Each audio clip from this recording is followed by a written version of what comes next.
बातमी जालन्यातून। जालन्यामध्ये कूलर साहित्य बनवणाऱ्या कंपनीला भीषण आग लागली आहे। या आगीमध्ये साहित्य जळून खाक झालंय। अग्निशमन दलाकडून आग आटोक्यात आणण्यात आलेली आहे। जालन्यामधील जुनी एमआयडीसी परिसरामधील ही घटना आहे। कूलर साहित्य बनवणाऱ्या एका कंपनीला भीषण आग लागल्याची घटना घडली आहे। जुनी एमआयडीसी परिसरामध्ये रात्री 12च्या सुमारास ही घटना घडली आहे। आगीने रौद्ररूप धारण केलं होतं। सगळं सामान त्या ठिकाणचं जळून खाक झालेलं आहे। मात्र अग्निशमन दलाने ही आग विझवलेली आहे। तर या संदर्भात अधिक माहिती देण्यासाठी आमचे प्रतिनिधी गणेश जाधव आपल्या सोबत जोडले गेलेले आहे। गणेश, ही आग विझवण्यात यश आलेलं आहे असं समजतंय, मात्र कितपत नुकसान झालंय? जाणीव निश्चितच आहे। जालन्यातील जुन्या एमआयडीसी परिसरामध्ये जे आहे एका कूलरच्या कंपनीला जे आग लागलेली आहे। रात्री जवळपास 12च्या सुमारास ही आग लागलेली असून या आगीमध्ये लाखोंचं सामान जळाल्याची माहिती देखील समोर येत आहे।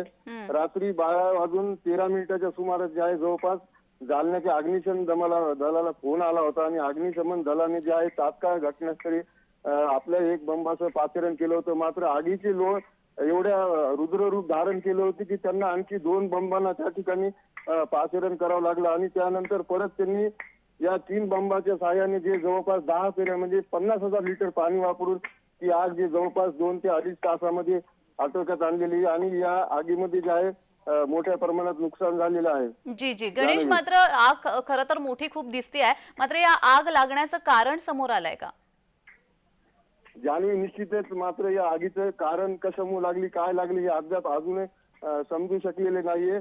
आग केव्हा लागली फक्त एवढंच कळते आणि त्यानंतर मात्र अग्निशमन दलाने जे आहे घटनास्थळी शर्थीचे प्रयत्न करून जे जवळपास 2 ते 2.5 तासामध्ये आगीवर नियंत्रण मिळवण्यात यश मिळवलेले आहे आणि अग्निशमन दलाकडून सेफ्टीसाठी देखील या ठिकाणी जालन्यातील जे कंपन्या वगैरे आहेत त्यांना सुरक्षेच्या दृष्टीने वापर करण्यात यावा असं आवाहन देखील या ठिकाणी अग्निशमन दल विभागाने केलेलं आहे। जी जी, अगदीच धन्यवाद गणेश दिलेल्या सविस्तर माहितीसाठी।